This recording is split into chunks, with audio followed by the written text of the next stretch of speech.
Okay. Right, live video is starting. Behave. Okay. All right. Welcome. This is Saturday Solutions. And we were misbehaving. And I'm hoping... We're giggling fit. I'm hoping I wasn't on the live feed. Because I was naughty. So,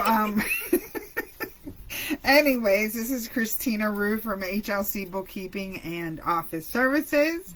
And this is... Krista Rue. And she's the president and likes telling me what to do. Basically, Saturday Solutions is we all kind of talk about things that have happened this week in the bookkeeping world. HLC focuses on where you live, work, and worship.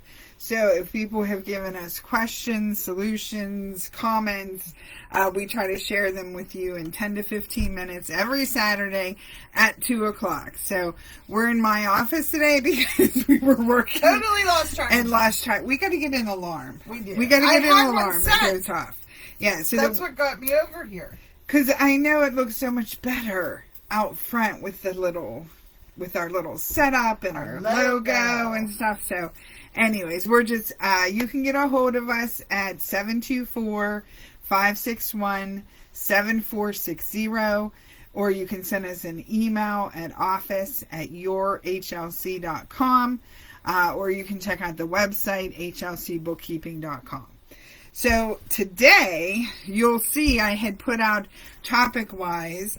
We have 3 topics, 2 of which have to do with QuickBooks because there's a lot going on with that, and we get a ton of questions about those.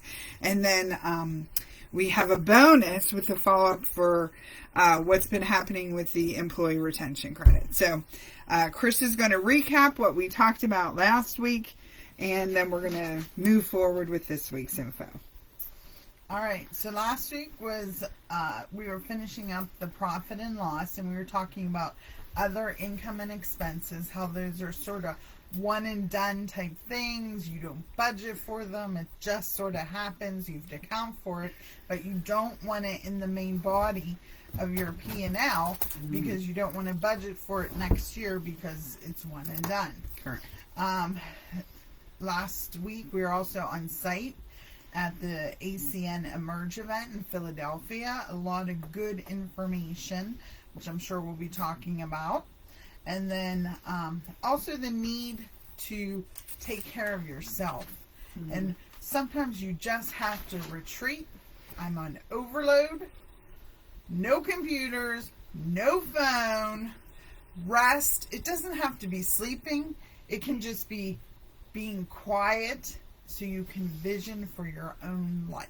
That's right. And don't feel guilty about that, because everybody needs that for their mental well-being. Mm-hmm. Absolutely. Don't you love the little pointed finger? That's when you know she's serious. I am serious. Yes. And then I just want to confess, I have hair envy right now, because look how big Chris's hair is. Ooh. I'm having 80s flashbacks right now. And I don't know why it's mine's so flat and yours is so big today, so I love it.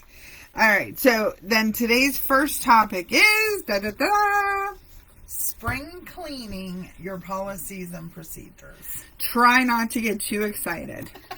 This is exciting. But when people hear policies and procedures, here's the reaction. Okay. No. Yeah. So it should be, your reaction should be, yay, I'm going to make things more efficient, make my employees happier, get more information for me as the owner, partner, whatever. And it's a good time to have your spring meeting with your employees. Exactly. To kind of talk about what's been going on, how your vision worked out so far this year, anything going on from the employee side that you need to know about.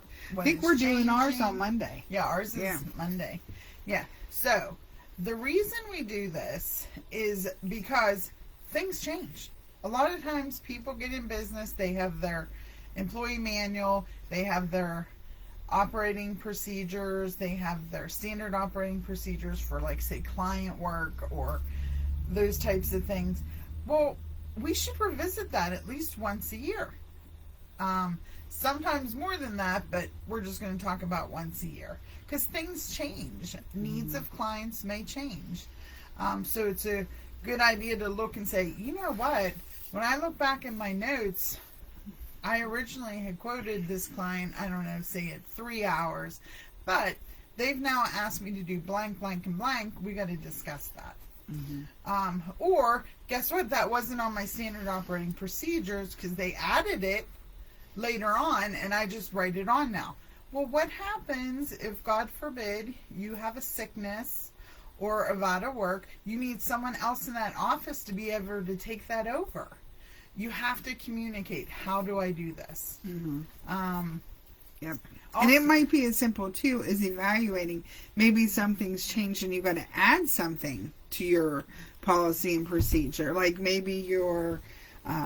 they added a pension plan. They added a pension plan or something, so you have to have all that information in there. Or maybe an added benefit. They wanted to add the ID seal to your benefit package. So when are they eligible? After 90 days, that means that their probation's up. Sure now they're eligible. Make sure it's in the manuals, and you're doing it consistently across the board. So like those are little things you can do just to make sure that things are getting resolved and you're staying on top of it. You can change your policies and procedures throughout the year. Correct. You communicate it to your employees and make sure that they sign off that they got the update. Right. That wasn't too boring. I think we made it exciting. It is exciting. Because again, changes happen because maybe there's growth, which is a really good thing. It's fabulous. All right. So we also wanted to talk about number 2 topic, QuickBooks Online versus QuickBooks Desktop. That was number 3 topic. Number 2 topic is if you have QuickBooks Desktop, you're going to be getting emails, or you should have already got emails at the end of this month, May 31st, version 2020. Yes. Yeah, 2020 will be, they call it sunsetting. And basically what that means is QuickBooks stops supporting that software. So you won't be getting any more updates if they discover a glitch or anything like that. So they are encouraging you then to update to the next desktop software. However, that's getting harder and harder to find because QuickBooks is actively pushing people to QuickBooks Online. Is that a good thing or a bad thing? We can discuss that, but right now that's what's happening. So our clients are calling us, and we have to go through accountant sales to get them a new license for the QuickBooks 2023. Does Staples or somebody like that have 2023 as a download? No. We have not found that. We're trying to find solutions so that people don't have to call their accountant for that, but we haven't come across that yet. But we want to give you a heads up there that if you have 2020, what that means when it sunsets is if you're using the payroll system or the payment system or the bank hookup, it will no longer be supported after May 31st. Which means it don't work. Yes. Which is a problem. And, okay, this happened this week where a bank that we work with had changed policies on how it works with QuickBooks Desktop. But didn't tell anyone. No, so you had to change your account or sign up to upgrade your account so it works with QuickBooks. So you always kind of have to keep that loop open between your bank and QuickBooks. We thought it was a QuickBooks problem, spent forever on the phone, and then they discovered, oh, your financial institution's unrecognized. So I called them after I talked to them twice already, and they were like, oh, yeah, we do have a new thing. Oh, it's so much fun. Joy. Yeah. So anyways, just so you know, to keep that in mind, QuickBooks Desktop is still available, but we have an accountant sales number that we have to call, and we're getting it for our people to download. So there's that. All right. And now the differences. Because this is a good time to It look is at a good should time. you transition to QuickBooks Correct. Online. Yep. Now, you can take old data from your QuickBooks Desktop to your QuickBooks Online. But if you have a huge file, you cannot. You would have to start from scratch on QuickBooks Online. Now, you're telling me, I can already hear you yelling. It's May. I have 5 months worth of stuff in my desktop. I hear you. I hear what you're saying. So maybe this would be an opportunity to discuss starting it fresh at the beginning of next year. Or QuickBooks Online and a lot of banks, they have the auto hookup, which means you can pull in your bank transactions lickety-split when you transition to QuickBooks Online. So will it be double work? Yes, not going to lie, but it could be done much quicker. But remember, with desktop now, you're only paying for 1 year at a time. Correct. So if you guys... And those prices have increased. Yes. The Pro version's like $550 and the Premier version's like $800. It was $799.90 or something like that. Yeah, so, but for online, there's multiple levels. And please, please, please talk to us before you sign up. Yes. Because there are different applications that come with different ones. And like, say, if you use classes, you have to do Plus. Right. You cannot even look at Simple Start or Essentials. Correct. So, there's 4 levels. yeah, there's little nuances. If you have inventory, you're going to have to do the big one. the advanced. Right. If it's a service, If it's a lot of inventory. Right. If it's not, right, that's then, why we need to talk. Exactly. Because we need numbers. Yeah, and it's based on number of users you need in the system Correct. at the same time. And we do, if you want to see what QuickBooks Online looks, you can get a demo. Like, you can sign up for a demo just by going to QuickBooks, or you can talk to us and we'll do a demo for you and kind of show you what it works like. But it looks totally different. Correct. There Everything's will be there. Training involved. Yes. And you have to give yourself grace and a transition time. I always tell my people, you're going to hate me for 3 months when you transition from desktop to online, because it's just different. And so it stresses you. And yes, we're here to take your phone calls, but don't yell at me. I don't like to be yelled at. But if you ask me a question, I will tell you the answer. So just keep that in mind. Yeah. So this is a good time to do that evaluation as well. And I'll be honest, I'm a desktop girl. Yes. I love desktop. It has more functionality for a lot of things I need with my clients. Yeah.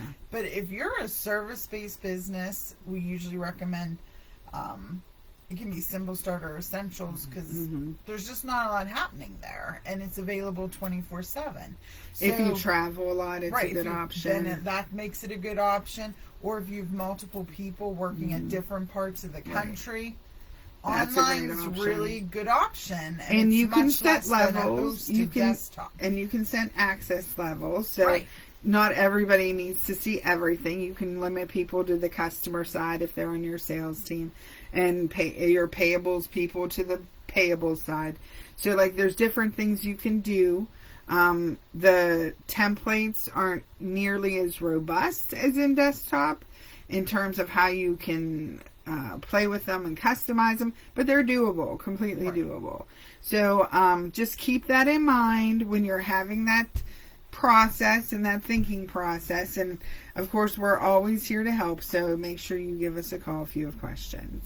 All right. Okay? Now for the bonus. Oh, the bonus. So we had every Saturday at 10 o'clock, I have to do an update meeting where I kind of make sure the people that we process through, there's been no changes and everything's good. And it was fascinating this morning in terms of they're getting a lot more phone calls, and we've gotten phone calls in terms of people who thought they don't qualify for the ERC, but because everybody's contacting them about it, they're calling us to see if they do. So let's talk about the employee retention credit. When it was first launched, it was launched alongside the PPP and EIDL stuff. It was very specific. You only could qualify with income if you lost 50% of your income. Well, now that changed in like November of 21. They opened it up. And now there's 3 different ways to So qualify. if you looked at it before then and didn't qualify, that's probably true. Yeah. But if you didn't look at it with the 2 additional ways to qualify, you should reevaluate. Yeah, absolutely. And it doesn't take that long to reevaluate. Literally, it's a half-hour Zoom meeting where we're going to ask you a ton of questions. And if you don't have your numbers available, you can send them to us and we can do the evaluation for you. Or if you like your accountant and he did the initial evaluation, just have this discussion with him saying, hey, when we talked way back when, did you look at all 3 ways? Or just the one? Just the one. Yeah. And we had, this morning they said there was an accountant who told his client, I'm not doing it, and if you go and get it, I'm not your accountant anymore. Which I don't understand that at all. People, this is not a free money giveaway. These are rebates, retention credits that you are eligible to receive based on 3 criteria. If you meet the criteria. Yeah, and like, it's your 941 forms. It's your money. So I don't understand that stance really, but if you're confused about the credit and just need to talk to somebody about it, we will be your employee retention credit counselors and walk you through the process. And if we don't know, we'll tell you, but we'll find out. And we can talk to your accountant about it as well. Yes. If they have questions, comments, or concerns. So just keep that in mind, that people are finding that now they do qualify because of those 2 other reasons. So just don't automatically think you don't qualify just because you were told 2 years ago you didn't qualify. It takes 10 minutes for us to push it through the system and see if you're eligible. Correct. And if you opened your business after, I think it's February 16th of 2020, you might be eligible for this recovery portion, which is $50,000 per quarter for the last 2 quarters of 21. So that's worth giving us a call. $100,000, people. Correct. So like, please don't hesitate to give us a call. Now look, we went over it. Okay. We had a lot to talk about. It really was. We did, but these were good things. Yeah. We want to do things that help you. So again, please tell us what you're dealing with, what your pain points are, and we'll try to make that a topic and ways to correct it. And I think from now on, I'm going to say 10 to 20 minutes because we don't seem to go over 20. No. So, that seems to be a sweet spot. We're anywhere between 13 and 17 or 18. Okay, so that's all we know today that we're passing on. I mean, I'm sure there's more, but that's all I'm sharing. You got to watch us. All right. So you guys all have a blessed Saturday, and we will see you next week at 2 o'clock. Have a great day. One.